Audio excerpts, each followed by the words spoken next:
इस साल सऊदी अरब में हज यात्रा के दौरान भीषण गर्मी के कारण 1000 से अधिक हज यात्रियों की मौत हो गई है। इसमें 98 भारतीय भी शामिल हैं।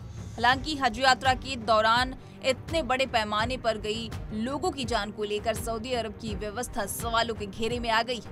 मिस्री और हज यात्रियों की मक्का ले जाने वाली कंपनियों के लाइसेंस निलंबित कर दिए गए, तो वहीं कुछ हाजियों के स्वास्थ्य व्यवस्था पर सवाल उठाए गए।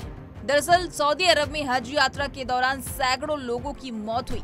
बताया गया कि इनमें अधिकतर लोगों की मौत सऊदी अरब से पड़ रही गर्मी के कारण हुई है, क्योंकि यहाँ का तापमान 51 डिग्री से अधिक हो गया था। अब आपको बता दें कि मीडिया रिपोर्ट से मिली जानकारी के अनुसार एक अरब राजनयिक के हवाले से बताया गया कि इस साल हज यात्रा के दौरान 658 मिस्र के लोग मारे गए हैं।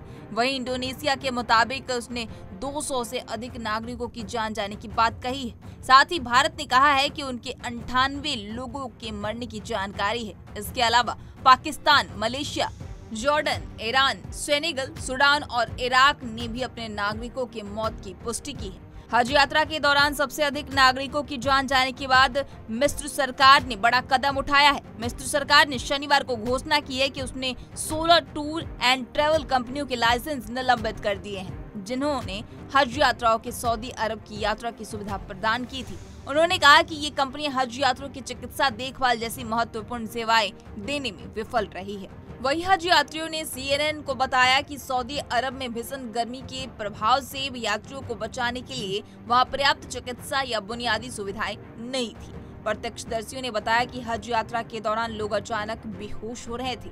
उन्होंने कहा कि घर लौटते समय रास्ते में मैंने कई तीर्थयात्रियों को मरते हुए देखा। लगभग हर कुछ 100 मीटर पर एक शव पड़ा हुआ था और उसे सफेद कपड़े से ढका हुआ था।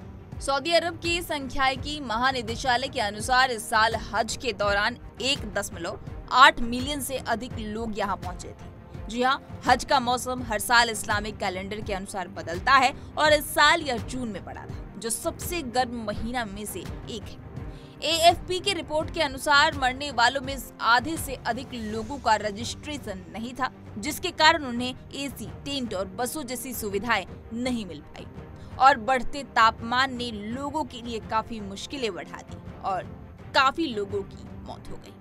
विदेश मंत्रालय के प्रवक्ता रणधीर जायसवाल ने बताया कि पिछले साल हज की पूरी अवधि में भारत के कुल 187 लोगों की मौत हुई थी। उन्होंने कहा, इस साल 1,75,000 भारतीय तीर्थ यात्री हज के लिए मक्का गए हैं। हज की अवधि 9 मई से लेकर 22 जुलाई तक है। इस साल अब तक 98 लोगों की मौत हो चुकी है। इनमें मौतें प्राकृतिक कारणों, पुरानी बीमारियों और बुढ़ापे के कारण हुई है। अराफात के दिन 6 लोगों की मौत हुई और 4 लोगों की मौत दुर्घटना के कारण हुई है। इस तरह की तमाम अपडेट्स के लिए पंजाबकेसरी.com को लाइक, शेयर, सब्सक्राइब करना न भूलें। धन्यवाद।